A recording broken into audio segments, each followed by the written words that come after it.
Ya, membahas tentang Thariqul Iman. Nah, ini yang sering orang salah paham. Apalagi kalau dia misalnya levelnya ustadz atau kiai atau mungkin alumni Al-Azhar misalnya. Begitu membahas Thariqul Iman, wah ini mah ya gampang, kita kan sudah beriman, ngapain ya.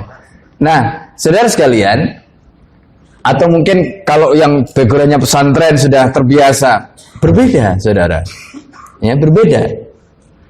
Perbedaan itu pertama ya, kalau kita lihat yang tidak ada di dalam materi di kitab-kitab akidah tentang Thariqul Iman itu adalah bagaimana Setaki meletakkan akidah itu sebagai pondasi dan sumber kebangkitan. Ya, itu yang saya katakan visi misi la ilaha illallah Muhammad Rasulullah. Ya, makanya coba antum lihat di kalimat pertama ketika Setaki memaparkan di sini, ya. Apa kalimatnya? Nah, coba perhatikan. Kalimatnya ini, yanhadul insanu bima indahu min fikrin. Ya kan?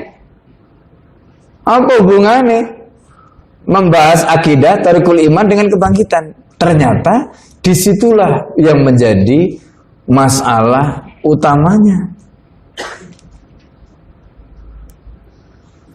Setaki mengatakan yanhadul insanu, manusia itu bangkit bima indahu min fikrin, dengan pemikiran yang dia miliki. Ternyata manusia itu bangkit dengan pemikiran, bukan bangkit karena ekonomi, bukan bangkit karena akhlak, bukan bangkit karena yang lain, teknologi, tidak. Bangkit karena pemikiran. Teknologi, akhlak, ekonomi itu hasil semua dari pemikiran. Paham? Jadi teknologi, ekonomi, akhlak atau apapun itu semuanya adalah produk dari pemikiran. Gitu. Ya, produk dari pemikiran. Makanya saya tadi menjelaskan kebangkitan itu apa sih esensinya? Kebangkitan itu adalah irtifaul fikri, ketika pemikiran umat itu tinggi. Gitu. Nah, kemudian apa ukurannya pemikiran itu rendah dan pemikiran itu tinggi? Kalau orang itu level berpikirnya itu sudah melampaui level hewan, itu berarti level pemikirannya sudah tinggi. Apa level pemikiran hewan itu? Pemikiran yang lahir dari gharizah dia atau hajat udhawiyah dia. Jadi kalau dalam bahasa Jawa itu ada ya, jadi orang itu kalau berpikirnya cuma melek ya, terus ya golek, nekek, nelek, nah itu 4 itu ya, melek ya, melek itu bangun tidur, golek cari makan, terus setelah itu nelek ya, buang air, terus nekek tidur, terus mate. Ya.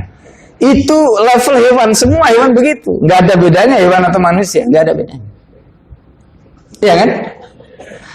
Jadi antum evaluasi sendiri, kalau hidup antum seperti itu berarti antum levelnya level levelnya level binatang. Nah itulah itu. Jadi kalau ada orang levelnya seperti itu mikirnya, berarti levelnya level hewan, level binatang itu. Nah, kalau berpikirnya masih pada level itu berarti dia belum bangkit. Gitu, belum bangkit. Nah, sekarang pemikiran apa yang membuat orang itu bisa bangkit? Kalau orang itu hanya sekedar mikir makan, mikir ya, cari makan, itu hewani, bukan level yang lebih tinggi. Ya. Nah, karena itu di sini dijelaskan jadi min fikrin ya, anil hayati, pemikiran tentang apa? Pemikiran tentang kehidupan, wal kauni, pemikiran tentang alam, wal insani, pemikiran tentang manusia. Kemudian wa an alaqatiha, pemikiran ya tentang hubungan alam manusia dan kehidupan itu jami'iyah bima qoblal hayati dunya, sebelum kehidupan dunia. Siapa? Allah, yaitu wujudul khaliq al-mudabbir, adanya pencipta yang mengatur semuanya ini. Jadi hubungan alam manusia dan kehidupan dengan adanya pencipta yang mengatur semuanya ini. Ya. Wa ma ba'daha, dan hubungan alam manusia dan kehidupan dengan kiamat setelah kehidupan dunia. Apa hubungannya? Nah, ternyata di situ mereka diciptakan oleh Allah untuk beribadah. Ibadah itu apa? Ibadah itu bukan sekedar sholat, zakat, puasa, haji. Tapi di sana juga ada ibadah amah. Apa ibadah amah? Ibadah secara umum itu. Ibadah secara umum itu adalah keterikatan kepada hukum Allah. Karena makna ibadah itu seperti kata Ibnu Taimiyah, ismun jami'un lima yuhibbullahu wa yardahu qawlan kana aw fi'alan. Semua yang diridhoi, semua yang dicintai oleh Allah baik berupa perkataan maupun perbuatan, itulah ibadah. Kapan kita diridhoi, kapan kita cinta Allah? Kalau kita terikat dengan perintah dan larangan Allah, itulah ibadah amah, ibadah khosohnya. Tadi itu sholat, zakat, puasa, haji. Nah, ini hubungan antara kita dengan sebelum kehidupan dunia. Itu terus bagaimana konteksnya dengan setelah ini? Bahwa kita setelah mati kita akan dibangkitkan. Terus setelah dibangkitkan ngapain? Akan diminta pertanggungjawaban oleh Allah. Di sana ada pertanggungjawaban. Terus apa hubungannya antara sebelum dan setelah dengan kehidupan dunia? Disitulah syariat. Allah turunkan syariat. Kenapa syariat? Karena syariat itu menjadi mikyas, menjadi standar. Standar untuk apa? Untuk menentukan benar dan salah. Supaya apa? Pada saat kita dihisab oleh Allah, Allah mengatakan, wa ma rabbuka bidzallamin lil abid. Tuhan kamu tidak akan zalim kepada hambanya. Bagaimana? Coba bayangkan, Allah nggak menurunkan aturan, tiba-tiba kita divonis kamu salah. Ya kan? Zalim tidak? Zalim. Maka Allah mengatakan rusulan mubasyirina wa mundirina li'alla yakuna linnas 'alallahi hujjah. Jadi setelah diutusnya Rasul untuk memberikan kabar gembira, mubasyirina mundirin, serta peringatan apa? Li'alla yakuna linnas, supaya tidak ada manusia itu 'alallahi hujjah, di hadapan Allah punya alasan dia. Kenapa? Sudah diutus utusan. Utusan itu litubayyina linnas. Tugasnya apa? Menjelaskan kepada manusia ma nuzila ilaihim, apa yang diturunkan kepada mereka. Adil tidak Allah? Adil. Semua diturunkan. Ya. Syariatnya diturunkan, Al-Qur'an diturunkan, Nabi diutus untuk menjelaskan isinya Al-Qur'an, masih bilang tidak jelas, masih bilang tidak ngerti, salahmu sendiri. Itu yang dimaksud oleh Allah. Rusulan mubasyirina wa mundirina li'alla yakuna linnasi 'ala Allah hujjah pada Rasul. Nah gitu. Di situ maka Allah adil. Jadi kalau nanti ada orang yang masuk neraka, masuk surga, itu adalah konsekuensi dari kehidupan dia di dunia. Ya, karena pilihan-pilihannya. Gitu loh. Ya kan? Nah, coba bayangkan kalau pemahaman seperti tadi, pemikiran seperti tadi, itu yang disebut dengan fikrah kulliyah. Apa? Fikrah kulliyah, pemikiran yang menyeluruh tentang alam manusia, kehidupan, wan alaqatiha, ya, jami'iha bima qablaha, yaitu Allah tadi, wa ma ba'daha, yaitu hari kiamat. Ya kan? Nah ini, itu. Jadi ini yang disebut dengan fikrah kulliyah, dan inilah yang kita sebut dengan akidah. Gitu. Ini yang kita sebut dengan akidah. Ya. Nah, maka pembahasan tentang Thariqul Iman tidak hanya sekedar membahas akidah biasa, tetapi membahas tentang akidah yang bisa menjadi pondasi, akidah yang bisa menjadi panduan kaidah berpikir, akidah yang bisa mengarahkan. Karena setelah kita memiliki fikrah kuliah tadi, pikiran kita, persepsi kita, visi kita, misi hidup kita menjadi jelas. Kita kemana setelah ini? Kita mau ngapain setelah ini? Jelas kan? Gitu. Semua hidup kita bisa kita pertanggungjawabkan di hadapan Allah Subhanahu wa taala. Itu. Nah, pembahasan seperti ini yang tidak ada di kitab-kitab akidah di pesantren, di sekolah-sekolah tidak ada. Menghubungkan antara pembahasan akidah sebagai fikrah kuliah tadi itu, rukun iman dibahas.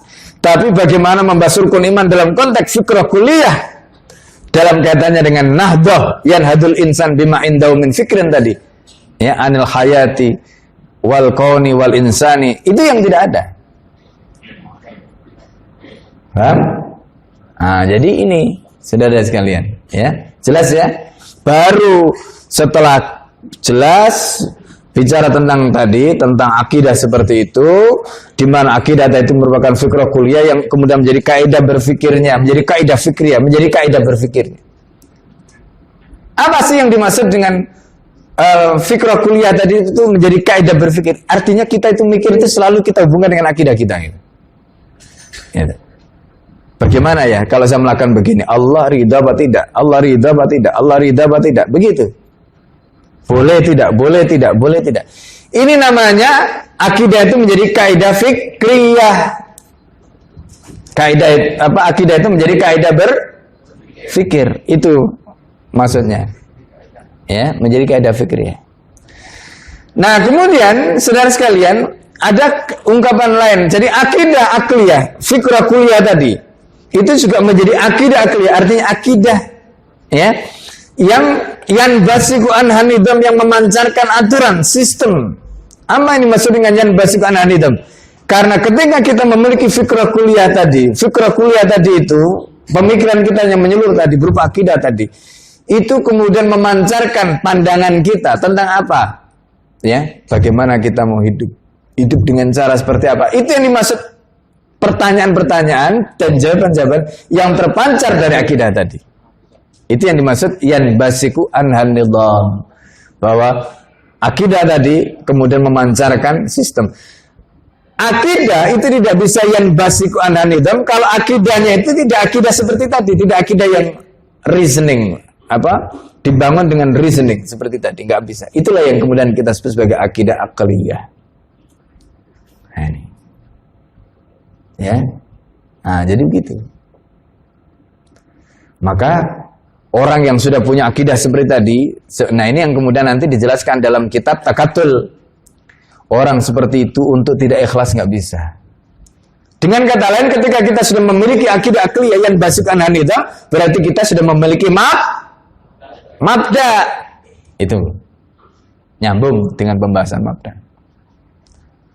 Tapi kalau kita itu akidahnya itu akidah, bukan akidah akliyah, bukan fikrah kuliah seperti tadi, istilahnya cuma ya rukun iman kemudian setelah itu rukun iman tadi nggak ada hubungannya dengan seolah-olah kehidupan kita, maka akidah seperti tadi belum bisa menjadi mabda. Kenapa? Karena syarat mabda itu akidahnya harus berupa akidah akliyah. Yang kedua, akidahnya tadi memancarkan nidham. Ya kan? Sistem. Itu mabda. Ya kan? Itu mabda. Nah, jadi ada orang yang mempunyai akidah Islam tetapi mabdanya bukan Islam. Kok bisa? Iya. Seperti tadi, karena ketika dia membangun akidah ada proses yang belum selesai atau ada proses yang salah. Nah, inilah yang dibahas di dalam kitab Tariqul Iman. Gitu loh. Membangun proses yang benar atau membangun proses yang belum tuntas. Sehingga iman menjadi mabda, iman menjadi fikrah kuliah yang basiku anhanidham tadi itu. Nah, gitu. Maka pembahasan-pembahasan yang lain, misalnya seperti bagaimana caranya kita mengimani Allah, bagaimana caranya kita mengimani kitab, mengimani ini itu dan sebagainya. Itu adalah pembahasan berikutnya. Itu adalah pembahasan berikutnya. Setelah kita paham posisi akidah. Nah, karena kita paham bahwa akidah ini merupakan fikra kuliah yang basic ananidam atau akidah akliyah tadi. Bagaimana supaya dia bisa menjadi akidah akliyah? Berarti akidah tadi itu harus kita yakini. Keyakinan, menjadi keyakinan yang kita yakini dengan reasoning kita. Jadi maksudnya begini, orang itu kalau akidahnya itu akidah akliyah, itu kalau dia ditanya, jawabannya itu, kenapa Anda yakin Allah itu ada? Dia bisa memberikan argumentasi. Ya. Beda dengan ini sebagai perbandingan. Misalnya orang Kristen ditanya, ya, kenapa Anda meyakini Tuhan itu ada 3? Kira-kira bisa nggak menjawab rasionalnya? Tidak bisa kan? Maka dia akan menggunakan teorinya teori terkait dengan mantik, ya, yaitu substansi dan aksiden. Ada 3 oknum, tetapi substansinya 1. Tuhan, oknumnya ada 3, Bapa, Anak, dan Ruhul Kudus. Nah, apakah akidah seperti ini akidah akliyah? Tidak. Gitu. Ini bukan akidah akliyah. Buktinya apa? Coba antum tanya aja. Sekarang pertanyaannya begini. Kalau ada Bapak, pertanyaannya, Bapak ini sama tidak dengan anak? Tidak. Anak dengan Ruhul Kudus sama tidak? Lah kok Anda katakan Bapak sama dengan anak, anak sama dengan Ruhul Kudus, atau Ruhul Kudus sama dengan Bapak? Ya kan? 1. Berarti akidah tadi bukan akidah akliyah. Karena dia nggak bisa menjawab. Yang kedua, Anda tanya, kok Anda katakan 3 sama dengan 1, 1 sama dengan 3 itu rumus matematika menurut siapa? Ya? Iya kan? 1 sama dengan 1, 3 sama dengan 3. Lah kok ini 1 sama dengan 3 itu rumusnya siapa? Masuk akal nggak? Nggak masuk akal. Karena nggak masuk akal, nggak akan bisa menjawab. Itu bukti bahwa akidah ini bukan akidah akliyah. Nggak bisa jawab. Kalau Anda ditanya, kenapa Anda yakin Allah itu ada? Anda bisa buktikan. Kenapa Allah itu harus 1? Anda bisa jelaskan. Itu namanya akidahnya akidah akliyah. Karena Anda bisa membuktikan. Anda bisa menjelaskan. Nah ini. Dan pada saat yang sama, mabnin al-aql. Bukan mabnin alal madah atau mabnin alal khalil wasal. Ya, nah itu. Jadi orang yang memiliki akidah akliyah itu adalah orang yang dia bisa menjelaskan reasoningnya. Kenapa? Nah, itu. Orang yang memiliki keyakinan tapi dia tidak bisa menjelaskan reasoningnya, berarti akidahnya bukan akidah akliyah. Itu aja gampangnya. Nah, itu. Ya kan? Nah, nanti di dalam pembahasan tentang qiyadah fikirnya kan dibedakan, ada akidah akliyah satu sisi, di sisi lain ada akidah yang mabniun alal aql, mabni alal aql. Ya, nah, nanti kita akan jelaskan. Ya. Nah, jadi gitu. Maka kemudian ketika kita membahas tentang bagaimana cara mengimani Allah, bagaimana cara mengimani Al-Quran dan sebagainya, itu semua untuk membangun reasoning tadi. Supaya akidah kita itu konsisten dan merupakan akidah akliyah yang basikan hanidam tadi itu. Sampai ketika kita bicara tentang perkara mughayyabat. Nah, ini bagaimana cara berpikir tentang yang ghaib. Nah, itu. Maka kemudian kita pilih dalil itu menjadi 2. Ada yang akli, ada yang nakli. Apa bedanya dalil akli dengan dalil nakli? Nah, akli itu berarti dalil yang dihadirkan oleh akal. Kalau nakli itu berarti dalil yang dipahami oleh akal. Jadi dipahami dengan dibawa oleh akal berbeda. Ya. Dibawa oleh akal itu maknanya akal langsung bisa membuktikan karena faktanya bisa diindra. Faktanya bisa langsung dia bisa indra dia itu bisa menjangkaunya. Tapi kalau dipahami oleh akal, akal bisa memahami tetapi akal tidak bisa menjangkau. Ya, maksudnya indra bukan akal tidak bisa menjangkau. Indra kita tidak bisa menjangkaunya. Karena itu akal kemudian menggunakan bantuan apa? Bantuan nas. Nah, bantuan nas. Disitulah mengapa nas itu harus qat'i. Tidak boleh dhanni. Kenapa? Karena begitu nas yang kita pakai itu dhanni, nanti akidahnya itu menjadi bukan akidah akliyah. Karena begini-begini. Kalau ditanya gini. Gitu. Ya kan? Akidah tidak boleh seperti itu. Anda bisa menjelaskan reasoningnya dan membuat orang langsung diem. Nah, itu akidah kuliah. Paham ya? Nah, jadi itu. Jadi kalau ingin detailnya, antum harus baca kitab tafkir nanti ya. Nah, itu ada tafkir bil mughayyabat. Nah, itu kalau di ma'had kita ajarkan itu. Ya, antum harus masuk ke ma'had Syarhul Haramain. Nah, itu kita ajarkan kitab tafkir. Ya. Nah, jadi saudara sekalian itu ya tentang Thariqul Iman tadi. Baik, selesai Thariqul Iman. Ya. Nah, pembahasan detailnya tentang Thariqul Iman saya kira sudah sering kita bahas ya. Tadi saya cuma menjelaskan poin-poin apa yang penting antum pahami. Nanti detailnya itu sudah antum bisa mendapatkan penjelasan dari para musyrif atau dengan membaca insyaallah ya. Nah, ini yang penting poin utamanya tadi. Nah, soal yang mughayyabat, bagaimana kita yang mughayyabat tadi saya sudah sampaikan clue-nya. Antum harus membaca pembahasan tentang mughayyabat, tafkir bil mughayyabat. Karena tafkir bil mughayyabat itu berbeda. Tafkir berpikir tentang yang gaib. Nah, berpikir tentang yang gaib itu bergantung kepada apa yang menjadi sandaran kita. Kalau kita sandarannya itu nas yang qat'i, maka kalau maknanya qat'i, nasnya qat'i, hasilnya qat'i. Itu sebatas apa yang dinyatakan oleh nas. Ya. Saya ingin memberikan ilustrasi sederhana saja begini ya. Misalnya antum, saya tunjukkan ini dari sisi sana ya, dari sisi sana, ya. Misalnya, maka sebelah sini ini termasuk gaib atau tidak bagi antum? Gaib. Nah, bagaimana mungkin yang gaib bagi antum ini, lalu kemudian antum berdebat? Ya kan? Soal bagian sini yang antum tidak lihat. Paham tidak? Nah, Al-Quran itu kadang-kadang menginformasikan tentang perkara yang gaib itu hanya sebagian saja. Lalu kemudian orang berdebat pada sebagian yang lain. Paham? Akhirnya ketemu tidak perdebatan tadi? Tidak ketemu karena basisnya adalah sesuatu yang tidak dibahas oleh Al-Quran tadi. Tidak diberikan oleh Al-Quran tadi.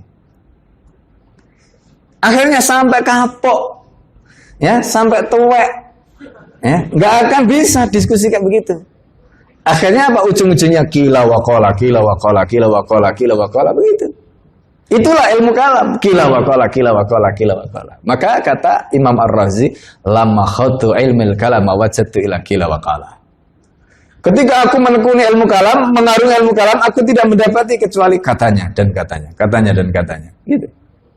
Kenapa kok begitu? Ya itu tadi. Karena mereka berdebat pada bagian itu sebenarnya tidak dijelaskan oleh nas. Mereka berdebat. Atau dijelaskan, tapi tidak betul. Mereka berdebatkan. Sama. Itu kan? Sama. Ini. Paham ya? Disitulah yang menjadi perdebatan Mu'tazilah, Jabari, Ahlussunnah. Ya, nah ini. Baik. Ya, itu tentang perkara mughayyabat. Tentang masalah Thariqul Iman, ya. Nah, karena itu pembahasan tentang surga neraka termasuk masalah mughayyabat tadi itu sebenarnya itu disyarah di dalam kitab saksi yang pertama tentang ma'nal iman biyaumil qiyamah. Iman kepada hari kiamat itu cukup. Ya, bagaimana kita mengimani hari kiamat? Al jannatu haqqun wan naru haqqun wa na'imuha haqqun, ya, wa 'adzabuha haqqun. Nah, gitu. Jadi surga itu hak, neraka itu hak, nikmatnya surga juga hak, adabnya neraka juga hak. Gak ada yang, kan orang kadang, ini kan belum terjadi Ustaz. Apakah kita tidak bisa katakan ini semacam fikroh mutakhayyilah? Apa gagasan atau pemikiran yang baru sebatas imajinasi atau imajiner? Enggak ada yang imajiner itu. Apa yang dinyatakan Allah di dalam Al-Quran tentang surga dan neraka itu hak, tidak ada yang imajiner. Tidak ada yang imajiner. Semua itu nyata adanya. Nah, soal kemudian ya kita belum melihat wakilnya itu masalah yang lain. Gitu. Tetapi Anda harus yakin karena yang menyampaikan itu adalah al-haq, ya kan? Nah, itu. Ya, ini yang harus kita pahami. Jadi karena yang menyampaikan adalah hak, maka otomatis konten atau isinya dari hak. Nah, gitu. Ya, nggak ada imajinernya. Sama seperti di dalam pembahasan tentang iman kepada Allah di dalam kitab Fiqhul Islam itu kan ada pembahasan ya Allahu haqiqatun malmusun wujuduha wa laysat fikratan mutakhayyalah fil adhan. Ya, saya masih hafal judulnya. Allahu haqiqatun malmusun wujuduha. Allah itu adalah hakikat, nyata, real. Hakikat itu maksudnya real. Hakikatun wujuduha, yang hakikatnya itu keberadaannya itu hakiki, bukan apa namanya imajiner, tidak. Maka di situ disebutkan Allahu hakikatun malmusun wujuduha. Yang keberadaannya Allah itu malmus, bisa kita indra. Bisa kita rasakan, bisa kita raba. Keberadaannya dari mana? Ya. Meraba istri ada Allah, ya, meraba anak ada Allah, meraba diri kita ada Allah, ya kan? Itu namanya Allah hakikatun malmusun wujudha, walaysat fikrah. Adanya Allah itu bukan hanya gagasan, bukan hanya ide, mutakhayalah yang dikhayalkan, yang diimajinasikan, fil adhan di dalam benak kita. Jadi ketika kita meyakini Allah itu ada bersama kita, ya. Aqrabu min hablil warid, lebih dekat daripada urat nadi kita. Itu bukan imajiner, itu hakikah. Itu hakikah, itu real adanya. Itu. Coba kalau antum tidak mendapatkan rahmatnya Allah, mati antum, nggak bisa berdiri, nggak bisa duduk, nggak bisa datang ke sini. Iya kan? Itu menunjukkan apa? Allah hakikatun malmusun wujuduha wa laysat fikratan mutakhayyalah fil adhan. Itu. Iya kan? Antum bisa jalan itu ada Allah yang membuat antum bisa jalan. Coba tiba-tiba darah antum berhenti stop, ya. Ini masih bayi kena stroke coba, masih muda jantungan coba, ya. Tiba-tiba enak apa namanya duduk begini lagi makan stroke, nggak bisa apa begini terus. Itu karena ada Allah, ya kan? Antum itu ketika masih bisa bergerak juga karena ada Allah.